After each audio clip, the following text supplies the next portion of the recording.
So today we're just gonna talk about some of the reasons why you want to install a different kernel from the kernels that ship with certain operating systems. So I have installed this kernel. This helps me with some of the things that I do, and it somehow optimizes a certain parts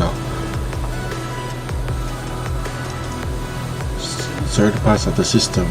So if we go, so this is how you would install it. So it supports Debian, Ubuntu, and Arch, and you just basically run this into a terminal, open a terminal and run it. I've already ran it, so I am not going to run it again, but basically it just installs another kernel. When it does, when you boot up, if you might need to check that you're going to be selecting this kernel, so it will appear as one of the entries will appear as having this name, Liquorix. But these are some of the major features of it. Send interactive tuning, so tunes the kernel for responsiveness at the cost of throughput and power usage. So I've used this to help me maybe be more productive. Sometimes when I open up graphic applications like video editors, my computer becomes a little bit sluggish, and it's very hard to do something. So I usually have to wait until it responds. But installing this kernel actually helps a lot. So these are some of the features that it does produce. PDS process scheduler.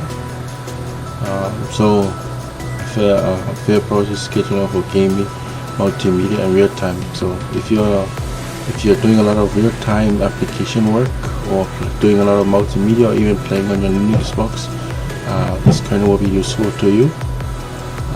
And then also the other stuff is high resolution in terms of tick rates for precise low objective task and scheduling. So these are some of the things that it helps in. Preemptible tree-based hierarchy RC. Implementation of real-time systems. So if you have real-time systems that are quite active and taking a lot of the load, this kernel helps a lot with those. Then hard kernel preemptives, most aggressive kernel preemptives before requiring real-time patches, quarantines and responsive system under high intensity. So some of these stuff, they help your system feel that it's very efficient, and it does a lot of the heavy lifting in the background. And then compression swap, so using other elements of storage methodologies to actually make it easier and faster. So there's some of that. LZ4 using Z-swap.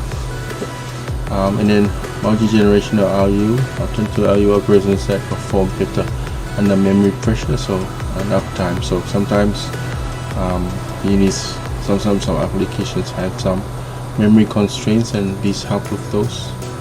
Then binary builds for popular Debian distros.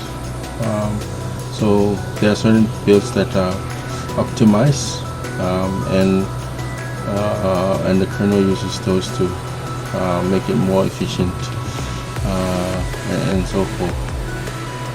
And then distributed kernel drop replacement, proper distribution style and configuration, broadest selection of hardware. So all of these, they help the computer be more stable.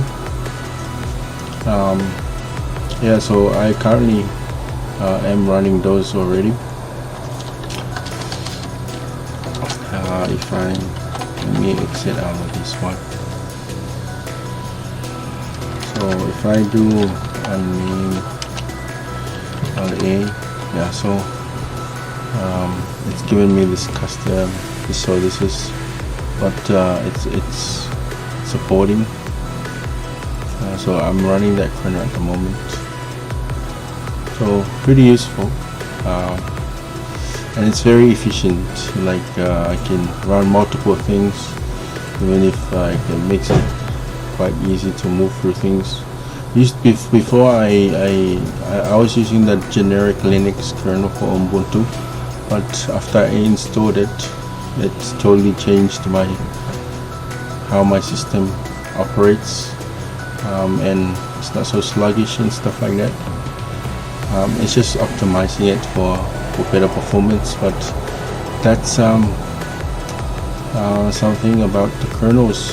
You can have a look at the different type of kernels you might want to look at, what works for you in terms of your need. But yeah, so try this out if you want. Basically, you can choose at the boot time which kernel to load or to run. You still have your general kernel if you want it to install it with your machine, but you can install other kernels that produce more efficiency or what fits your capacity need. So thanks for watching, and yeah, press that like button and subscribe, and hope to see you in the next one.